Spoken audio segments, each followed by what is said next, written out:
Children.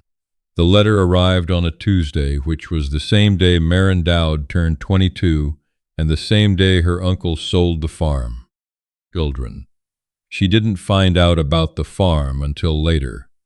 She found out about the letter first because it was sitting on the kitchen table when she came in from the well, water sloshing cold against her shins, and her aunt was standing over it with her arms crossed, like it was something that had crawled in from the yard. Children. Harlan Voss, her aunt said. You know who that is? Children. Maren set the bucket down. No. Children. He ranches up on the Sweetwater Flats, about 40 miles north of Casper. Her aunt's voice was carefully flat, the way it got when she'd already decided something and didn't want a fight about it. He's got 4 children. His wife passed last spring. Children. Maren looked at the letter. She didn't touch it. Children. Uncle Boyd wrote to him, her aunt continued.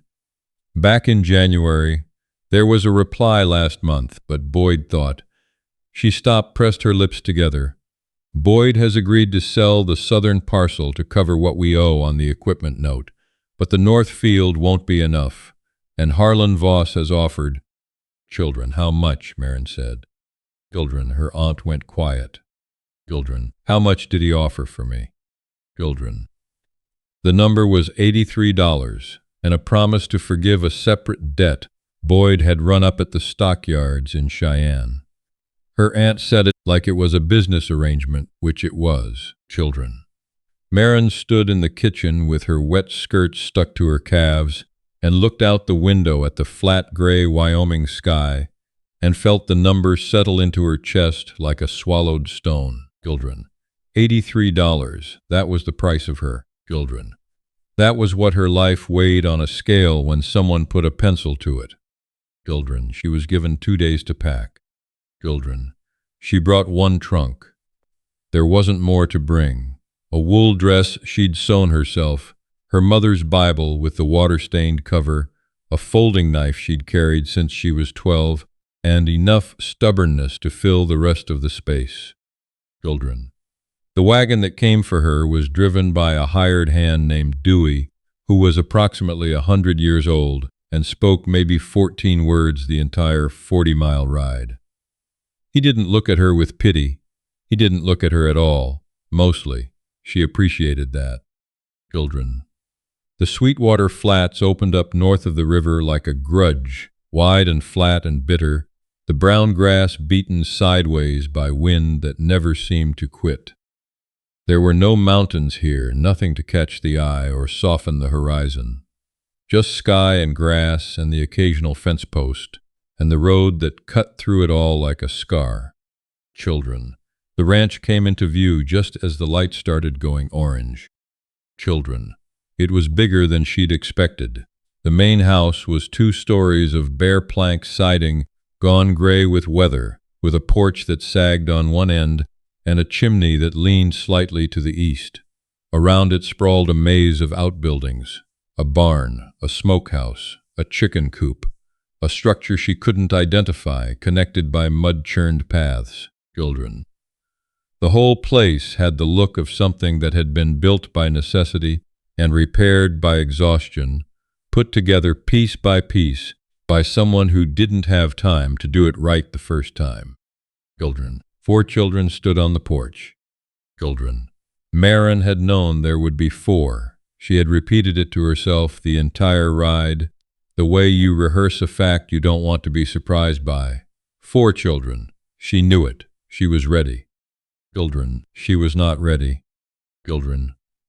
The oldest was a girl, maybe 14, with her arms folded tight across her chest and a look on her face, like she'd spent the last 3 months preparing exactly what she planned to say to whoever came up that road.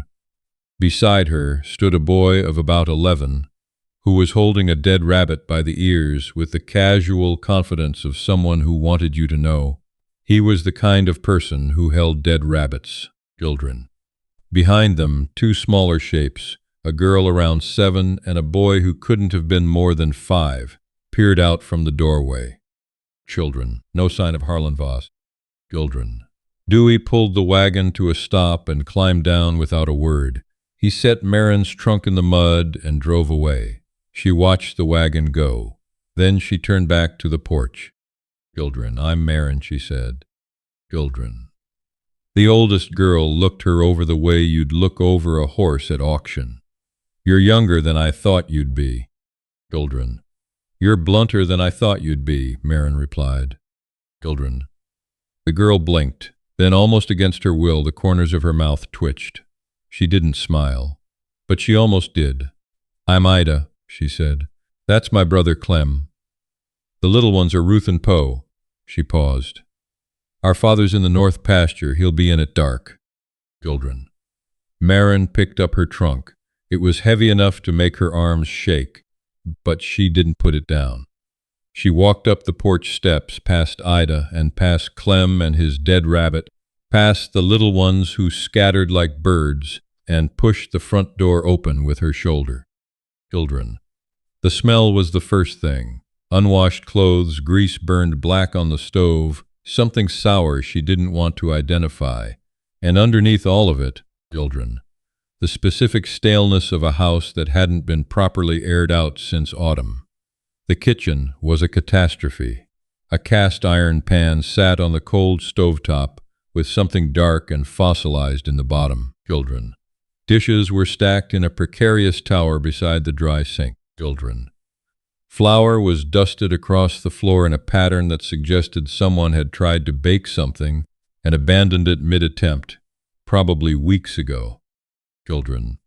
Maren stood in the center of it. She breathed through her mouth. Children. She was 22 years old, and she had been purchased for $83. And she was standing in a stranger's disaster of a kitchen, and she could feel the 4 children watching her from the doorway to see what she would do. Children. She set her trunk against the wall. She rolled her sleeves up to her elbows. Children. "Someone show me where the water pump is," she said.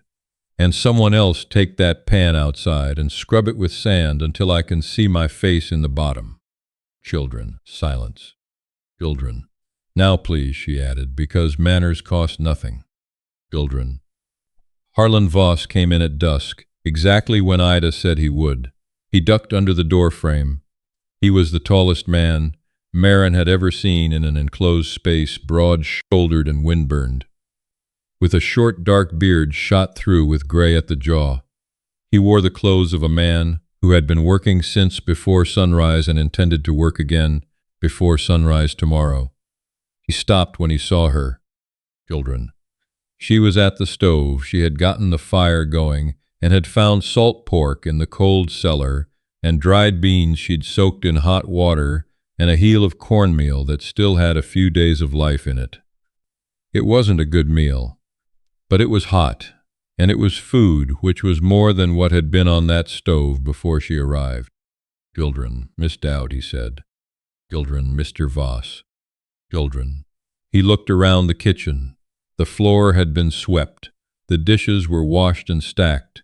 The fossilized pan was hanging on its hook, clean. He looked at it for a moment like he wasn't entirely sure it was the same pan. Then he pulled out his chair and sat down. Children. He didn't say thank you. He didn't say anything about the state of the house, or what she'd done to it, or what she was to make of any of this. He just sat and ate when she put the food in front of him. And when he was done, he said, "Ida can show you the sleeping porch. Mornings, I need breakfast by 5. Children. 5, she repeated. Children. He nodded and pushed back from the table. Children. Mr. Voss, she said it to his back. Children. He stopped.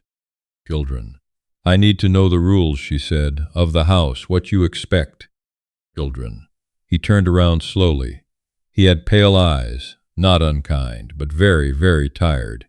He looked at her for a long moment. Keep the children fed and out of the machinery. Don't let the youngest near the creek without supervision. He paused. Don't let Clem load his own gun. Children. Anything else? Children. Don't talk to me when I'm working. I won't hear you anyway. Children. He went to bed. Maren stood at the empty table and listened to the wind come off the flats and beat itself against the walls of the house. She could hear Ruth and Poe moving around upstairs, whispering to each other. She could hear Ida's deliberate, pointed silence from the top of the stairs, which was a kind of communication in itself. Children. She found the sleeping porch herself. It was a narrow room off the back of the house, with two walls that were more screen than wood, and in the Wyoming night, the cold came through it like a blade. She pulled every blanket she could find over herself and lay there watching the stars through the mesh and tried to think about what she was going to do tomorrow instead of what she had left behind. Children. The first week nearly finished her. Children. Not because of the work. Maren had worked hard her whole life, and ranch work was simply a new shape of the same exhaustion she already knew. It was the resistance. It was patient and relentless, and came from multiple directions at once. Children. Ida was the most sophisticated about it. She didn't break rules outright. She just didn't follow Maren's instructions specifically and deliberately. Children. And when asked about it, would produce an explanation so elaborate and technically defensible that Maren couldn't find the fault in it. Children. She had clearly been running this house for months and considered herself the rightful authority in it, and she wasn't wrong exactly, which made it worse. Children. Clem was more direct. He tracked mud in. He let the chickens into the garden. He left every gate open behind him with the specific energetic carelessness of a boy who wanted to be a problem without being caught being one. He had his father's pale eyes and a grin that suggested he already knew what he was doing and found it entertaining. Children. Ruth was mostly fine, mostly curious, mostly watching Maren with a focused attention that felt like being studied. Poe, the 5-year-old, followed Maren everywhere she went, underfoot and silent, holding the hem of her skirt in one small fist and refusing to release it. She didn't know what to do with that. She kept walking, and he kept holding on. Children. The worst part wasn't the children. The worst part was the mornings. Children. Harlan Voss woke before 4, always, moving through the dark house with the silence of a man who had gotten very good at not waking people. He would be gone before she had the fire started, and some mornings she would push open the back door to find he had stacked fresh wood for her without comment, and she couldn't decide how to feel about that. Children. He ate without looking at her. He answered direct questions with direct answers and volunteered nothing. He was not cruel. He was simply sealed, like a room where the windows had been nailed shut from the inside. Children. At the end of the 9th day, Ida moved the salt. Children. It was a small thing, a deliberate thing. Maren had set the salt crock on the shelf above the stove where she could reach it easily when she was cooking. It appeared the next morning on the opposite counter, too far to reach without crossing the kitchen. The next morning it was back on the shelf. The morning after that it was gone entirely. Children. Maren found it behind the flour bin. She stood with it in her hands and breathed for a moment. Then she walked into the front room where Ida was pretending to read. Children. I found the salt, Maren said. Children. Ida said, eyes on her book. Children. I understand, Maren said, sitting down in the chair across from her, that you ran this house for almost a year. I understand I walked in and started moving things around, and nobody asked you if that was all right. Children. Ida's eyes stopped moving across the page. She didn't look up. Children. I'm not trying to replace your mother, Maren said. I can't do that. I'm not going to pretend I can. She paused. But I am trying to feed this family and keep this house from falling apart, and I can't do that if you're working against me. So I'm asking you, tell me what's wrong, and I will listen. Children. Ida was quiet for a long time. The book stayed open in her lap unread. Children. She kept the salt by the window, Ida said finally. very quietly, so it would stay dry. Children. Maren looked at her. Show me, she said. Children. Ida showed her. Children. The window ledge on the south side of the kitchen caught enough sun and enough draft to keep the crock dry without being too hot. Ida's mother had figured it out 3 winters ago. It was a small piece of knowledge, earned the hard way, and Ida had been watching Maren ignore it for 9 days. Children. Maren moved the salt to the window. Children. Ida went back to her book, but she set it down 30 minutes later and came into the kitchen and started peeling potatoes without being asked, and neither of them mentioned it again. Children. The cold came down off the high country in October and hit the Sweetwater Flats like something personal. The wind off the open grass was different from anything Maren had experienced in the south part of the territory. It didn't gust, it applied itself, a constant pressing weight that found every gap in the walls and worked through it with intent. Children. She learned the rhythms of the ranch. She learned that the north pump froze first, that the barn cat would lead you to the eggs if you let her, that Poe would eat anything if you called it something other than what it was, and that Harlan Voss took his coffee with no sugar, but would drink it with sugar without complaint if that was what was poured. Children. She learned that last thing by accident. She ran short of molasses for the cornbread one evening and put a spoonful of sugar in his coffee without thinking, and he drank it without a word, and she realized he'd probably been drinking whatever was put in front of him his whole life and had made his peace with it. That bothered her more than she could explain. Children. The fight with Clem happened on a Wednesday. Children. She had found him at the equipment shed with 2 of his friends from the neighboring property, and he had his father's rifle broken down on the workbench with a look of concentration that was the most focused she'd ever seen him. He was 11. He clearly knew what he was doing. He also clearly knew he wasn't supposed to be doing it, because he looked up and saw her, and the color left his face. Children. Outside, Maren said to the other 2 boys. They went. Children. She looked at the rifle. She looked at Clem. Your father told me not to let you load your own gun. Children. I wasn't loading it. I was cleaning it. Children. Were you going to load it? Children. Up maybe. Children. Where were you planning to go? Children.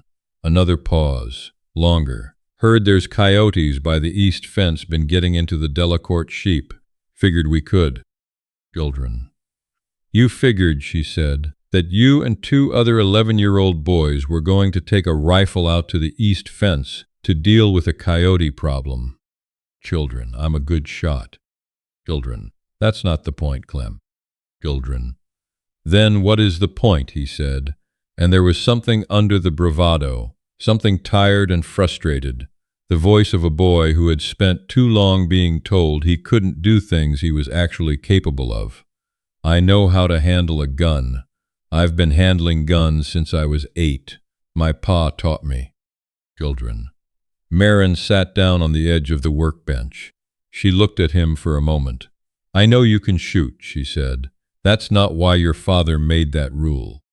Children. He looked at her. Children. He made that rule, she said, because your mother died, and he is scared. He is scared all the time, every day, and that rule is the way he manages one small corner of that fear. She paused. That rule is not about your ability, Clem. It's about the fact that he cannot lose anyone else and keep going. Children. Clem stared at the rifle parts on the workbench. His jaw was working. Children. Put it back together, Maren said. Clean it right. Then we go tell your father about the east fence, and he can decide what to do about the coyotes. Children. He put the rifle back together. He did it quickly and competently, and without looking at her. Then he stood up, and he was almost as tall as her already, and he said, You're not like I thought you'd be. Children. What did you think I'd be? Children. Scared, he said. Children. She almost laughed. Clem, she said, I am terrified every single day. I'm just not willing to let it show. Children. He thought about that. Then he nodded very slowly like he was filing it away. Children. The fever hit in November. Children. 7-year-old Ruth woke Maren before dawn, tugging at her blanket with urgent, cold fingers. Something's wrong with Poe, she whispered. Children. Maren was across the sleeping porch and up the stairs before she was fully awake. Poe was in his cot, and she could feel the heat coming off him from 2 feet away. She put her hand on his forehead and felt the burn of it against her palm, and her stomach dropped completely. Children. She didn't have time to be afraid. Being afraid was a luxury she couldn't spend right now. Children. Harlan was not in the house. He'd ridden out the previous evening to help the Delacourts with a calving emergency and hadn't come back. The roads were bad. He'd probably stayed over. There was no way to reach him. There was no doctor within 30 miles, and the road in November was no place to send a child or an untested horse. Children. She had herself. She had Ruth watching from the doorway with huge eyes. She had Ida, who appeared at the top of the stairs already dressed, already ready, having heard or sensed or simply known without being told. Children. What do you need? Ida said. Children. Water from the stove, every blanket in the house. Dried willow bark from the pantry, second shelf, tin with the red lid. And I need you to keep Ruth busy and out of this room. Children. Ida went. Children. Maren didn't know where she'd learned what she knew. Her mother, maybe. The woman down the road when she was small, the one everyone called on when there was a baby coming or a fever spreading. Children. She knew you had to bring the fever down before it climbed too high. She knew you had to keep the airway clear. She knew you had to stay in the room and keep your hands busy. Children. Because the moment you stopped moving was the moment the panic had room to get in. Children. She stripped off her outer dress and worked in her undershirt, sweating, leaning over the small cot. Children. Wrapping Poe's feet in warm, wet cloths and cold at his neck, and grinding the willow bark with the handle of a spoon against a tin plate. He was too sick to fight her. Children. That was the worst part. He was too sick to be difficult. He just lay there, his breathing fast and shallow, not even reaching for her skirt the way he always did. Children. Hold on, she told him, very quietly. I'm right here. I'm not going anywhere. Children. She said it like a fact. She said it the way you say something when you're not sure it's true, but you need it to be. Children. She was still in the room at noon, still there at dusk. Ida brought her food she didn't eat. Ruth appeared in the doorway every hour exactly, silent, checking, disappearing again.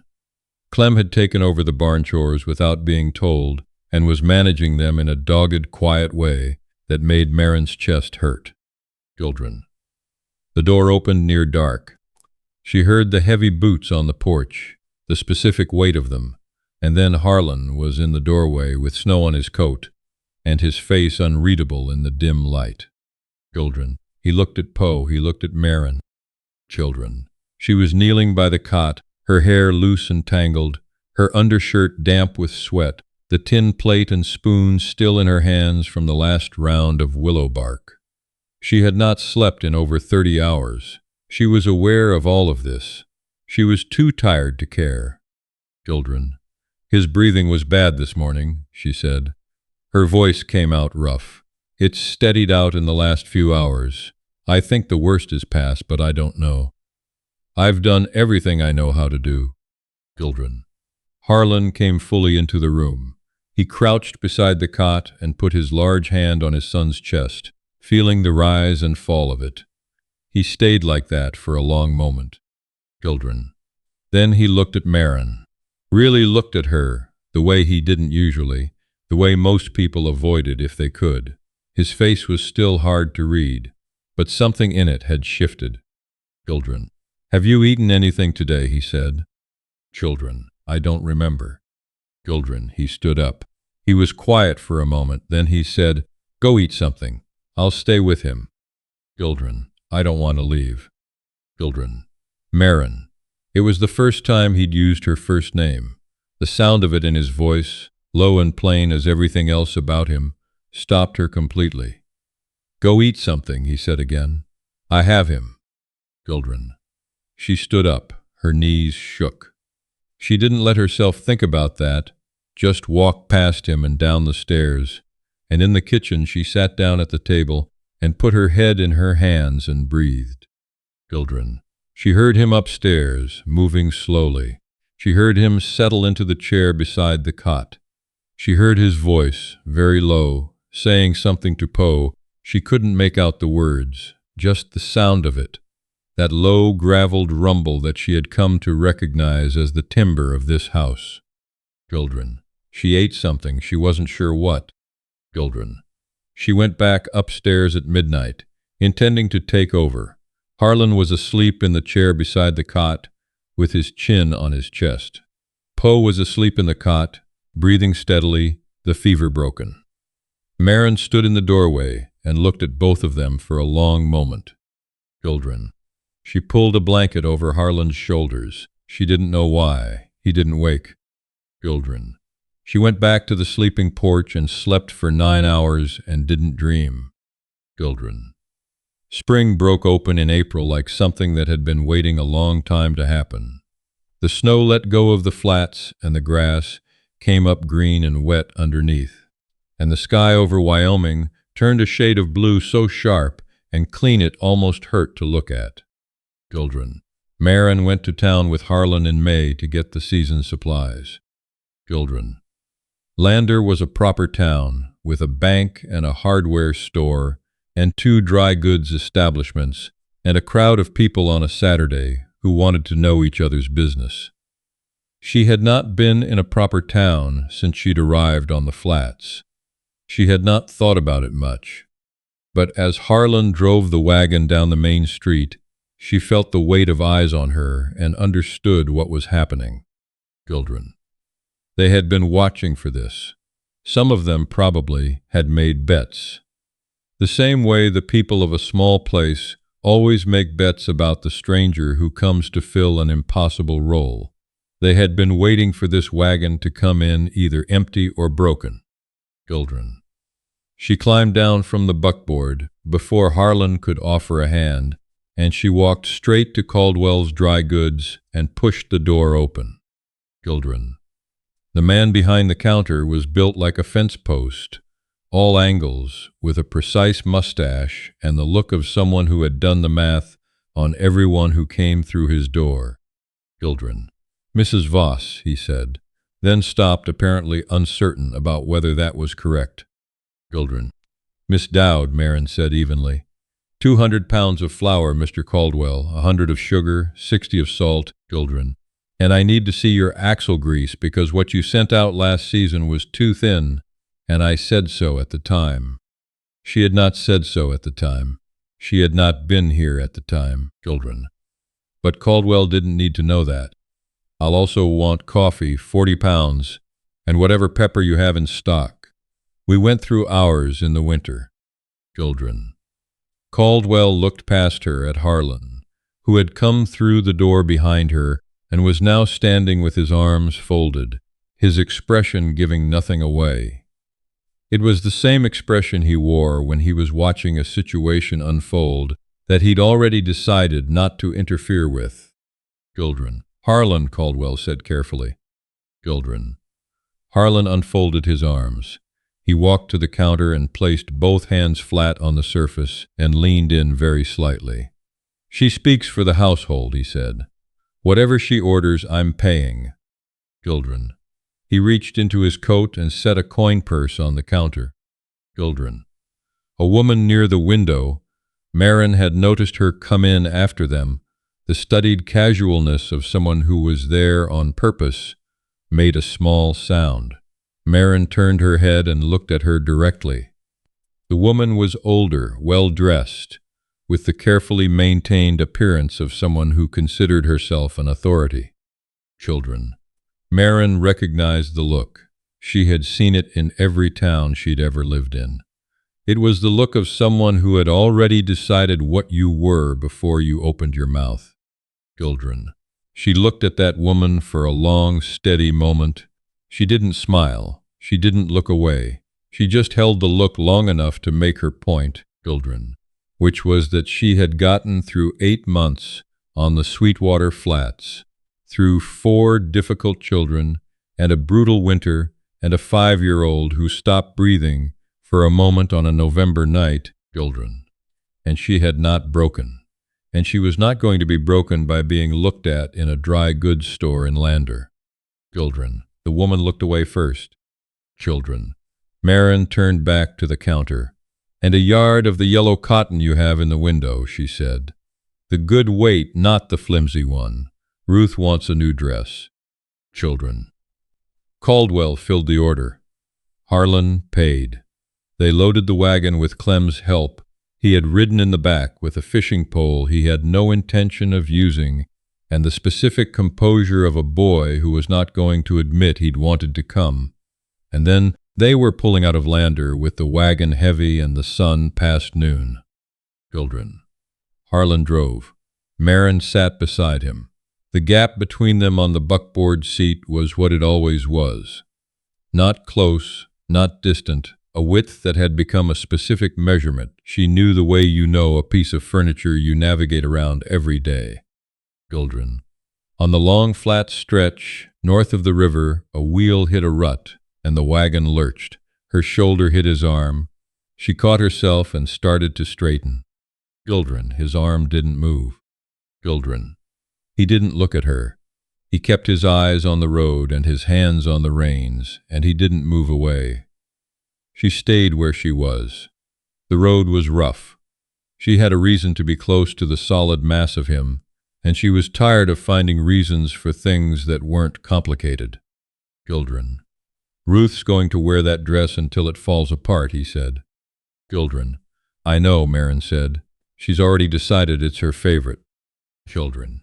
"You couldn't know that." Children. "I know Ruth." Children. He was quiet for a moment. "Yes," he said, "you do." Children. The mountains came up to the north as they climbed back toward the flats, the long blue wall of them against the sky. Maren watched them and thought about Lander, about the woman by the window, about Caldwell's careful face when she gave her order, about the fact that she'd said the household in her head without catching it, that she'd been thinking in terms of winters and springs and what they'd need for next year. Children. "Harlan," she said. Children. Children. "What happened with the axle grease last season?" Children. A pause thin, he said. Children. She laughed. It came out surprised, the way laughs do when you're not expecting to make one. She heard him make a sound beside her. Not quite a laugh, lower, more restrained, but real. The realest sound she'd heard from him. Children. The flats opened up below them, wide and golden in the late afternoon light. The grass was fully green now, moving in the wind in long, slow waves. The ranch was a dark shape against it. Children. The house and the barn and all the outbuildings that had seemed like a foreign country 8 months ago, and now she could name every one of them. Children. Knew which door stuck and which latch was loose and which corner of the barn the cat refused to leave in the rain. Children. She knew this place. It had happened without her deciding it would, the way the important things usually do. Children. Poe was on the porch when they pulled in, watching for them with the unblinking dedication he brought to everything involving Maren. He scrambled down the steps before the wagon stopped moving and ran across the yard, and she stepped down and caught him. When he launched himself at her with the full body conviction of a 5-year-old who has no idea that he's knocking the wind out of someone. Children. She caught him, she held on. His arms went around her neck. Children. Over his head she could see Ida on the porch, watching. Ida's expression was not warm. It probably never would be, not entirely, and Maren had made her peace with that. But it was something, a kind of acknowledgement. The look of someone who has revised their original assessment and is not going to make a speech about it. Children. Maren set Poe down. She took his hand and walked toward the house. Children. The kitchen needed starting. There was a family to feed, and a day's work still to account for, and Clem had probably left every gate open in the south pasture in their absence. Children. She pushed the door open and went inside, Poe's hand in hers, and got to work. Children. It wasn't the life she'd chosen, but she'd stopped asking whether she would have chosen it, because that question had nothing left to give her. She was here. She knew the children's voices in the dark by sound alone. She knew how to keep the south pump from freezing, and which shelf the salt belonged on, and how to make Harlan's coffee the right way without being asked. Children. She knew how much she weighed when someone put a pencil to it. She also knew now that number had nothing to do with her. Children. I keep thinking about that salt crock. Children. Not the dramatic moments, not Poe's fever, not the standoff at Caldwell's Dry Goods, not the night Maren sat alone at that table after 30 hours without sleep. I keep thinking about a ceramic crock and a windowsill, and a 14-year-old girl who moved it there because her mother had figured out it stayed drier in the sun. Children. That's where everything actually turned. Not in a fight, not in a grand speech. In the moment, Maren sat down across from Ida and said, simply, "Tell me what's wrong and I will listen." Children. Most people don't do that. Most people, when they're exhausted and undermined and running on nothing, double down. They push harder. They assert authority because authority is the only tool they have left. And it would have failed completely, because Ida wasn't a problem to be solved. She was a person carrying something heavy, and she needed someone to notice the weight before she'd put any of it down. Children.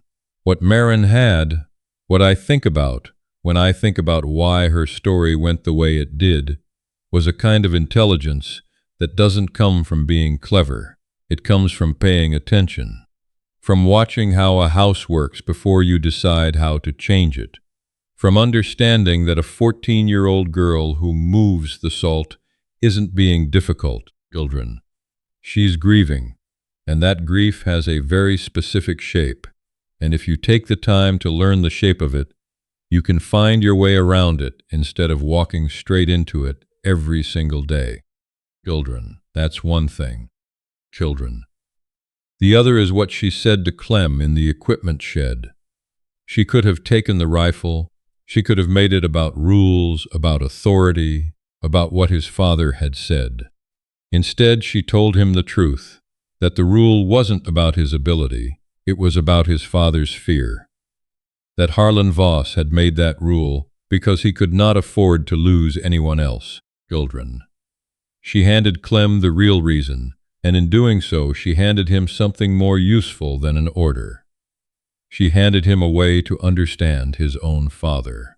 That takes a particular kind of honesty, the kind that costs something to give, because it requires you to see past your own position to what's actually happening in the room.